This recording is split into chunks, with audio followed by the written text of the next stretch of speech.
She's Brittany, ex-radio host, sports-obsessed hype girl turned influencer, and your reigning sequin queen. And he's Hector, once a high-flying executive, now a full-time stay-at-home husband, part-time card collector, and Brittany's #1 fan. This is the Behind the Sequence podcast.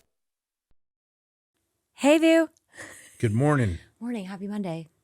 It feels like a Monday. I went the wrong way. I took the wrong exit on the way here. Yeah. So I was about 10 minutes late. So I was like, yeah, it's definitely feeling like a Monday. But we're turning it around. Yeah. Well, also, we're 2-3 weeks into school? Which Ridge is... Depending on what part of the country you're in. Ridge is 2-3 weeks into early morning football practices. I took them this morning. It was great. It was dark. Yeah. I like being up early. I do too, because the day starts early. But at the same time, like, I feel like I have tired eyes. And I'm just like, I can't wake up some days. I did use those eye patches. Oh, yeah, you did. Can you tell? Because my bags with age. There's no more bags. They're gone. Bags are gone. Good. Yeah, so we're into school, deep into it now, 3 weeks in. It feels good to be back into routine. Don't you feel like that? Routine is great. Yeah. I love routines. And maybe what kind of messed me up going into our topic for today. I love the segue. That was a good segue. So Hector's sobriety journey. We are here, rocking and rolling. We celebrated actually. Yesterday was 2 years and 7 months that he has been sober. Yeah, and you keep Woo! score. I don't keep score. You keep score. I don't. I keep it on my calendar. It's 24th of every month. And I can talk more about that that was later the second time, right? Yeah, it's the second time. Yes. Because the first time would have been September 15th. Yes. Would be 3 years. And he means by first time, second time, as in rehab. Yeah. Okay, so let's just dive in because I really do think that we're just gonna talk. Yeah. So it's pretty crazy, to sit here and think about and to talk about. I think for me personally, talking about it has helped me. Mm-hmm. Everybody around me knows. Everybody that's close to me knows. Yeah. Especially. Yeah. And it helps. Accountability partners, I guess you may call them. Mm-hmm. But I quit, for the most part, talking about it. I don't even know how long ago. And I think maybe I struggle more when I do not talk about it. Yeah. If that makes any sense. Yeah. But I'm hoping that somehow, my words or what I say or what I've been through can help somebody else. I think that they will, because the curiosity of even just followers and DMs that I get, hey, we want to know more about his sobriety. How did he get here? How does he handle being around it? Being around me. Loves to party and have a great time. Yeah. And also how I kind of have to do things a little different or calm down or whatever that case may be. Do you want to just start from the beginning of how it all started? So I have major anxiety. I don't know why. It could be PTSD. Yeah. Which is crazy. But I went to, in the beginning, I guess, way back in the day, if we start when I was younger, both of my parents, which my dad was an alcoholic, he quit drinking when he was mid-30s. Mm-hmm. But he had gotten into some trouble. Mm-hmm. My mom really didn't drink, I guess, until my brother and I got older. Mm-hmm. And then once, I guess we could take care of ourselves. So I was about 12, 13, and he was 7 years younger than me. But she started. It my dad quit, and then she started. They got divorced when I was 12 or 13 years old. Growing up, for the most part, after I was 12, 13 years old, he never drank. He was sober. So that was somebody that I looked up to. And I knew that maybe in my mid-30s, I knew, man, I'm going to have to do that too. So I knew at some point I was going to have to do it, just quick, stop. Just didn't know how. Because it would just get too excessive. You would take it too far? Is that what you mean by that? So just being totally honest and being transparent, I was drinking every day, and this was even when I was working full time. Mm-hmm. When I worked full time, I was drinking every single day. I'd get off work and stop by a racetrack or Quick Trip, any convenience store, and get me a cold tall boy. Mm-hmm. You know, and work would always get done. Yeah. First and foremost, I mean, there was times where we would have to, you know, work till midnight doing things that I didn't think I'd be doing, but, you know, we'd have to work, and that never bothered me. I mean, I could not drink and the next morning wake up and be good. I could go a day or two without drinking. Yeah. I could probably go. Well, I did go 6 months without drinking when we did the weight loss competition. Yes, but I'm very you competitive. did. So, Yeah. you know, whatever it takes, I'll do. But so I sat around, didn't know what I wanted to do, right? Wasn't working. Knee was kind of jacked up. I couldn't really walk as good as I wanted to. So physically, I was getting, it was bad. Yeah. You know, for me physically. So that may be when things progressed like rapidly, because I never drank during the day. Yeah. Ever. It was always after work, because drinking would slow me down. And for me, I knew that if I started, I don't stop. I don't stop till it's time to go night-night. I was going to say that. I think that's also just something that was your personality and just the way that you were, like your habits, is that you would just drink until you would fall asleep, like no matter what. That's a polite way to put it. Yeah. Right? Yeah. Fall asleep. Until it's night time, like you said. Yeah. But I think too, you having the freedom now, there was not a lot of responsibility anymore. You started a flooring company. So then the stress level goes up, and yeah, that really took off, and I was a lot busier than I thought I was going to be. Yeah. But I think that may be what accelerated it too, was on lunch breaks, I would drink a cold beer. I never did that. Nope. You'd go to lunch with some buddies and we're drinking a cold beer. Yeah.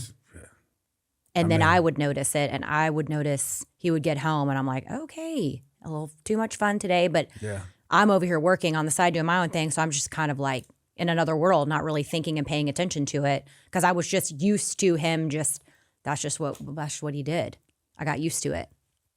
Yeah, and I think maybe it really, really started to become a problem and really scared me when I would wake up, and I don't know how much of this you know, but I would wake up in the middle of the night, and when I woke up, I had to have a drink. Yeah, you would tell me that. Not then, but after. Yeah. It was crazy.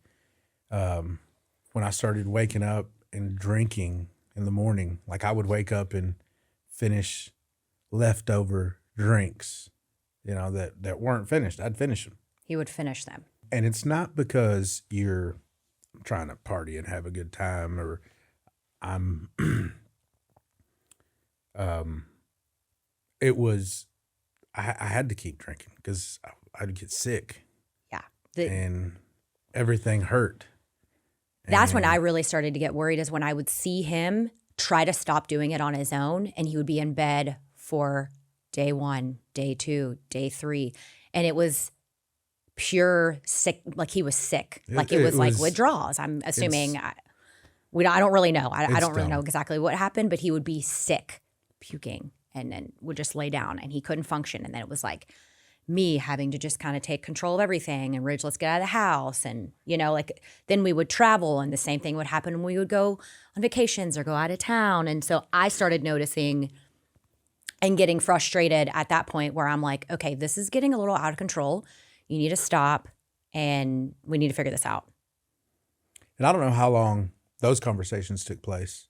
Yeah. But it seemed like for me that I knew that I had to do something. I just couldn't. Yeah. I knew that I had to stop.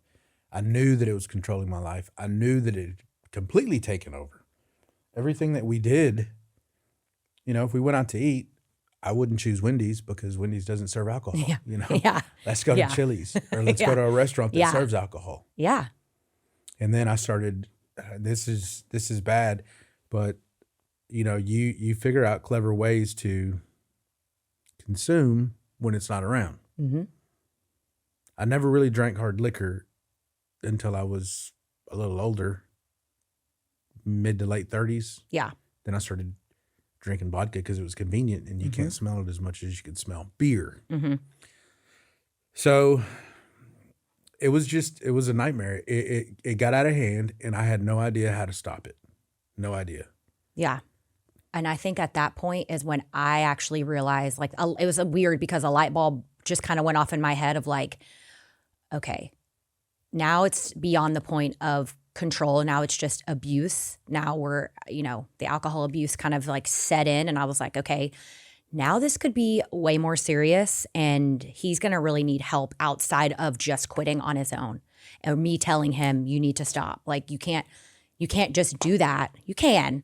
But for him, I think it just got to a point where he was like, I either need to go somewhere or I need to, like, because he would get scared. And it would scare me when he would lay in bed and like he would have the shakes and have this and that, like just from trying to stop on his own. And it's also dangerous. And I didn't know this till after the fact that like you can have seizures and you can go into cardiac arrest if you're trying to do things on your own without having some sort of medicine or a doctor or, those kind of things. Because if you stopped drinking right now, it wouldn't bother you at all. Yeah. You'd be physically okay. Yeah. I had gotten to the point to where if I didn't have a drink, I'd feel sick. Yes. And your bones would hurt. And it's so easy just to get a drink and feel better. Mm-hmm. Right? Yeah. It's so easy.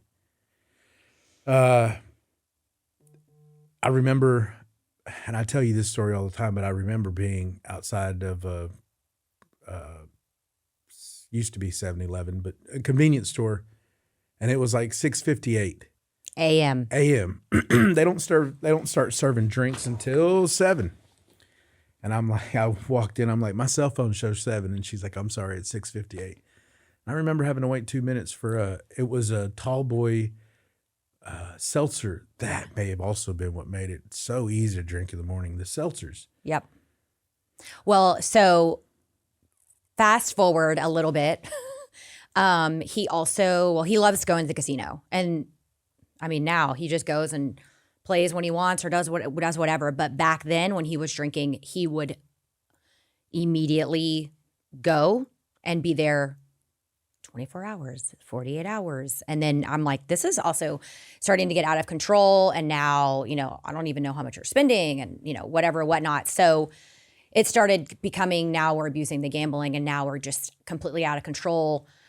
He would come home from that and just reek, but he would continue to drink. And so I finally got to a point where I was like, enough's enough. If you can't listen to me, if you're not going to stop drinking, if I'm telling you to stop, or if your friends are telling you or whatever, like, we need to do something. And so he got to a point where he would come home and be ragey and screaming, and we would fight and do all the things. And I finally one night was like, I've had enough and this is it. You got to go. Like, you got to go. I don't remember that. Yeah. It really is. It's bad. All the things that maybe your significant other or your partner doesn't see. I mean, it was crazy, but lucky for me, I've got a great wife, great family. Mm-hmm. And I was going to a car show on a Saturday, and I don't remember. I don't even know. So my brother lives 6 hours away from me. He still lives in Odessa. I was going to a car show on a Saturday, and I parked my car, popped the hood, opened the doors, or windows, and, so everybody could see. I get registered. And this is, I don't know, it's probably early, probably 10 or 11. This was the day after you left the house. Oh, it was? It was the day after he left, and I was like, enough's enough, you're gone. But I already knew his brother and dad were coming in town. I didn't know so that. I let them know, and they were like, okay. And so you went to the hotel, and then the next day was the car show. And the car show happened, and I told them, you cannot come back home until you stop. I didn't know that. Yeah. So I'm at the car fuzzy. show. I'm at the car show, and this is by myself. And I'm pretty sure, I'm positive I had probably already consumed a couple cold beers. Mm-hmm. And this is probably before noon, as I'm guessing, on a Saturday. I'm walking, looking at cars, and I see my brother and sister-in-law walking towards me. Like, what the heck? How'd y'all know? I don't know how it all progressed. I don't know how I got from point A to point B, but I ended up with my brother, sister-in-law, and all my family back in Odessa. Mm-hmm. We parked my car in storage, took my truck, my sister-in-law's SUV on a trailer, and we drove back to Odessa. Fuzzy. And How long was I there? I don't he even was remember. there. Me and his brother stayed in contact a lot because we said this is enough. Like, he's got to get help, or like, I mean, I can't do this anymore as a wife and a mom. I can't continue to live this way. And then once his brother and dad and sister-in-law saw how bad, they did not know how bad it was. They knew they would talk to him, but they didn't physically know how bad it was until they saw it. And then he was there for 2.5 weeks, 3 weeks. I was there that long? Yeah. Wow. And I finally was like, okay, let's find a place for him. Like, and his brother said, yeah, let's find a place ASAP because this is bad. Because when he was there, he would still continue to do the same thing. He stayed with his brother for a day, then he'd go stay with his mom for a day, and he'd go stay with his dad or whatever, vice versa. And so, they all got to see it, and they were like, I don't even know how you've done this that long. Anyways, but so we finally called everywhere. You guys this is also another thing that I didn't know about, that it is very hard to find a room anywhere in a rehab place, anywhere, like immediately. So we finally found one in Indiana. Bloomington, Indiana. We said, let's just do it. So I called, paid for it. I said, let's do it. We will get him there. His brother had to drive him back down here to Dallas. 6 hours. My dad and brother. They dropped him off. Me and him stayed in a hotel so I could take him to the airport at like 5:36 a.m. the next day to fly to Indiana to go to rehab. And he did. I don't know how he got on the plane. Let me just tell you. All right. My intention was to stay hammered until I got to Indiana. Correct. I knew that I wanted to go. Yeah. I knew that I wanted to stop drinking. I knew that I had to stop drinking. Mm-hmm. I wanted to. I mean, I just couldn't. You can't live your life that way. No. It's not fair to anybody around you. It's not safe. Well, it's not healthy. and also it's not cool.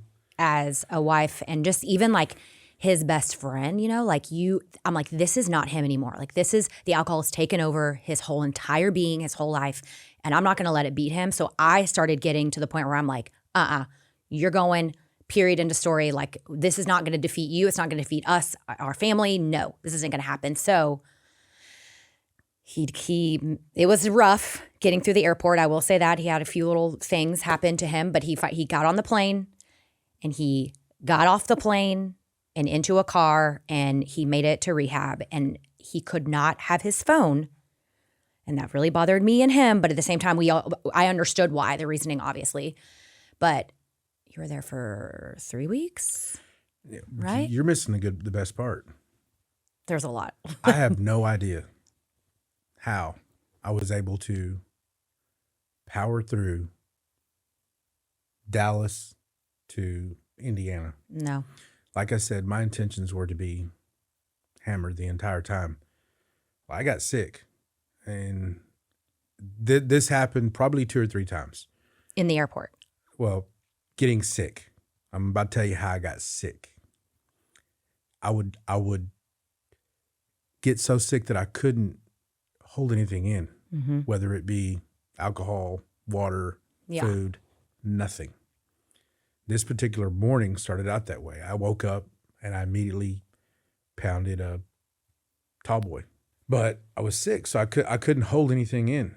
So when I woke up, I tried to drink and I couldn't. Showered, felt okay. Got to the airport, and I don't remember how I felt. Like I still had to be. I probably was still a little buzzed, maybe. Yeah. But I couldn't hold anything in. Made it through security, and the whole time I've got terrible hangover because I can't hold anything in. My joints hurt. There are just so many feelings. And I'm walking through the airport. I'm walking through security. I need a drink bad. And it's not 7 o'clock yet. And they don't start serving alcohol At the till airport? 7 at the airport. Oh, I thought it was like all the time. No. Oh, So I went to I the didn't know bar that. there Okay. and ordered a double Tito's and soda and drank that, chugged it. Mm-hmm. As soon as I walked out, I threw it all up. Mm-hmm. In the middle of the airport, on the floor, in front of everybody. I was so embarrassed. This is bad. I ended up, I don't know how I got on the airplane, but I made it to the airplane, got in my seat, we took off, and I already hate to fly. You know my anxiety is high when I fly. Yeah. So I'm sitting by the window. We take off. I grab the bag, and I'm throwing up again. I feel really bad. Oh, actually, I'm sorry. I ordered a double Tito's and soda on the plane and tried to chug that, and I couldn't. I threw that up. The guy sitting in the middle beside me hopped up, and I don't know where he went, but he was gone. He didn't come back to that seat. Yeah. I don't know.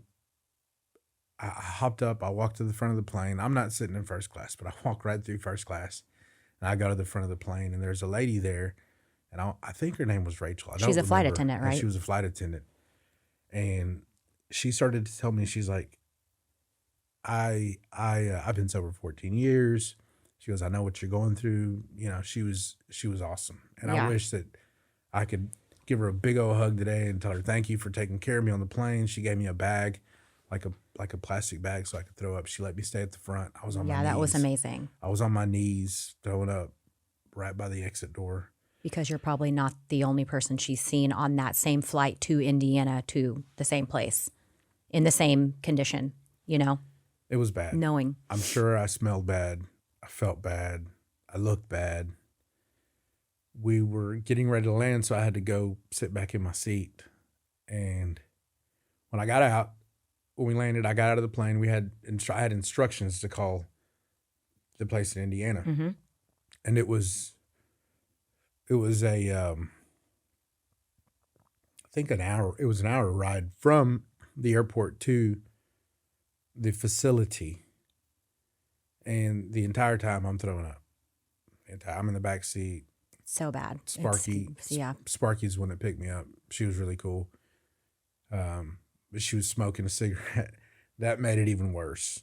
So the whole time I'm Miserable. miserable. So I think I got to the place around 1, from what I remember. So I remember all this now because I haven't had a drink. And the second I get out of the car, I hit the ground and I'm throwing up. They come over. Everybody's trying to help me, and I'm in terrible shape. Luckily, I don't know what they did. They gave me 2 shots: a shot in my left arm, shot in my right arm, and I started to feel okay. Yeah. And I think it may have been like a high strength Zofran or something. Oh, probably. And then something else to just chill me out. Yeah. So the next 2 days I was in, what do they call that? I don't remember, but they told me, they said for the first 48 to 72 hours, he will be doing like the withdrawal process, but way more comfortable than you would be doing it on your own because all the medicines that they give you. So I wouldn't be talking to him. They basically said for at least 72 hours Yeah, I was under. or hearing from him. Yeah, I was by myself in a room. It was a comfortable room. It's like a hotel room. And I remember for, 2 or 3 days, just sleeping, hallucinating. Yeah. Like, it was crazy. My dreams were so weird. And I don't know if it was because of the medicine or what it was, but Yeah. we got past that time, and man, I don't know, it was different.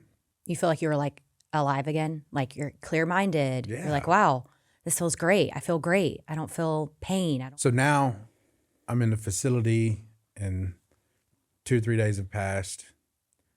I remember that the medicines that we had to take, like every 4 hours, I had to take X, whatever. Like, Yeah. we had medicines. Thank God for that. Everybody there was so nice. I met everybody was It was like nice. drugs too, and Yeah. all Just different drugs things. and it was drug and alcohol. Okay. Is what Yeah. it was. But man, they feed you good. Mm-hmm. You do like classes and sessions and That's meetings. all. Yeah. It's classes, it's meetings, it's everything. Yeah. And then you go so I know that I was in that particular building for a week. And that's just, I think it's where you're monitored. I mean, they take you and ask you questions, the same questions sometimes, 2 or 3 times a day. Yeah. To maybe see how it changes. I don't know why. There was this one time that I did that, I don't know what it was, but I was having a meeting just like I am now with one of the counselors there. And I stood up and I had to cough and I passed out, hit the wall, boom. Had to go to the emergency room. That was like almost a week in. And with that being said, he didn't have a cell phone. So like I was only getting updated when there was a time slot for him to call me. Like, and it could have been anytime. I could have been in the shower. I could have been, and then that's it. If I don't answer, I miss it for the day because there was so many people that had to call out or they were in the sessions or whatever. So I only got to get updates when I could and when he could give them to me. So that was really tough.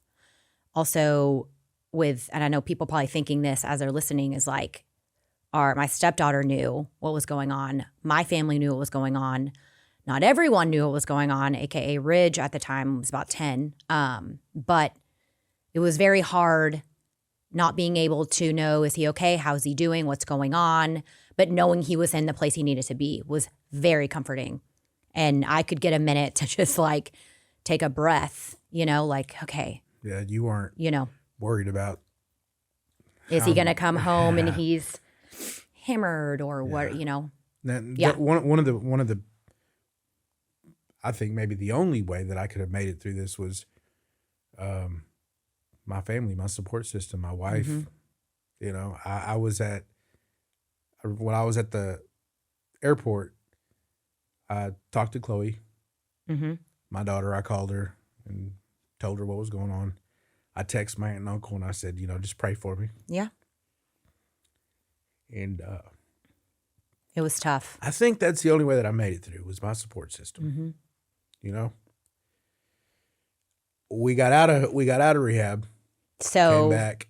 He was there for about 3 weeks, and what was it? No, it was like November, December. He did great. It was awesome. I had to obviously kind of change the way I lived a little bit, which I was perfectly okay with because also just going through this process made me kind of look at alcohol a little different too. Like I enjoy it. I enjoy a beverage. I enjoy a drink, but also I was like, ooh, I don't know. It wasn't a good time for me to just continue to be all crazy. So we went on a brand trip and New York. We were having a great time. I'm not going to go to New York and not drink. And so I thought, right? It was about 3 months in of being sober. And I said, do whatever. You do whatever. However you think you can handle it. Or if you want to have a beverage and everything's going to be great and, enjoy yourself. And so he did. And that didn't stop until the second time he had to go to rehab. So I thought, I can drink and I can control it, right? Mm-hmm. They say if you're controlling how much you drink, it's controlling you. So if you're trying to control your intake, it's controlling you, which is true. Yeah. For me, the only way that I could, it's got to be black or white. Either I'm drinking or I'm not. Yep. So I tried that second time to drink and to do it, carry a normal life, I guess. Maybe I was going to not drink hard liquor. I don't know. Yeah. Well, it didn't work. In rehab, they tell you that you go right back to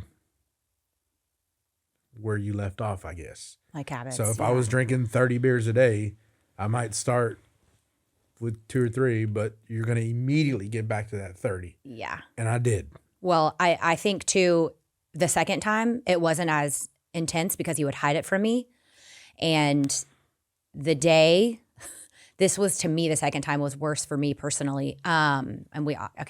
So he came home, it was 10:30 a.m., hammered one morning after dropping Ridge off at school, after running errands or whatever. And I was just in the living room working and I was like, what is wrong with you? And I was like, I thought he was joking and playing around and he wasn't. And then it was just all downhill. I immediately stopped what I was doing, immediately called around any local rehab place because I said, no, we're not doing this again. Not doing this again.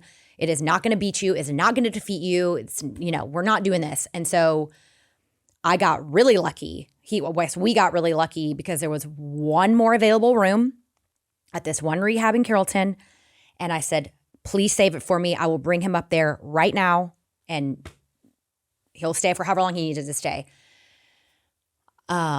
Personally, I'm not going to get into this part, but it was the hardest part getting him into the car, driving on the road in the condition he was in, getting him inside the building, talking to the people in the lobby, getting him processed. And it was, oh my gosh, it was wild in that whole condition. But he got in and he stayed for a week. And right, I think it was like a week long. The main thing that I wanted to do was I just wanted to be monitored while I was quitting, so I didn't have any negative side effects like seizures. Yep. That really scared me. So, yeah. But I knew that, I can't do it. It's either I drink or I don't. Well, I think it was also just God like being like, there's one more room. We're going to give him another chance. He's going to get a second chance. And then I think just that second time for all of us, everyone, also same situation. Only so many people knew, Rich still doesn't know. And so it was a lot, but he came out and he has been sober for 2 years and 7 months today. Woo! Sorry, I just think that's so amazing. Yeah, well, time the journey flies. there was hard. And the journey still after, I think we need to also just talk about that, is the journey after is also very hard. So, everybody's like, your wife, obviously you love to have a good time. You love to party. You love to drink wine. We're two totally different people when it comes to how we consume and things like that. But they're like, man, how are you going to go home and be around it? Well, alcohol is different than maybe a hard drug, because hard drugs, you have to go out and look for them. Alcohol is everywhere. Yeah, it is. It's accessible anywhere. If you've got to get gas, you can walk in and grab you a tall boy. And I knew that. Mm-hmm. But I'd already given it a second chance. I'd already tried when we went to New York and tried to drink. And when I came back, I kept drinking. Yeah. So I knew for me it was drink or either you can or you can't. Yep. And for me, I can't. Yeah. And that's okay. That's okay. Like I always try to make sure he knows that is okay, because not everything is for everyone. So the way that he goes, like his attitude about going to social things and going to, weekends with our friends, and everyone's doing it. Not everyone, because there's obviously other people around that don't drink too, but he has never ever complained. If he feels uncomfortable about being around people, or even if me at certain points, I don't know, he will just go in the other room or walk away, or, he never makes it a big deal. And so that to me is like huge, and also just like inspiring, because it's not easy, especially being married to someone who really enjoys beverages too and having a good time. So I'm proud of you.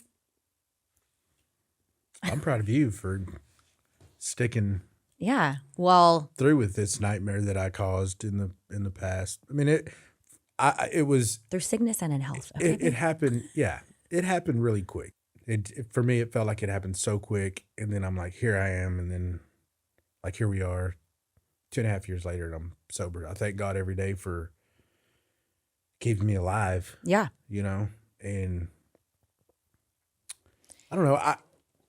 I hope that in some way that I can help somebody. Yeah, and I think that's really, honestly, like he said that before when we talked about this on Instagram and on stories. He was like, I just honestly want to tell my story to inspire anyone else, or anyone else's friend, spouse, whoever going through it, that you can do it too.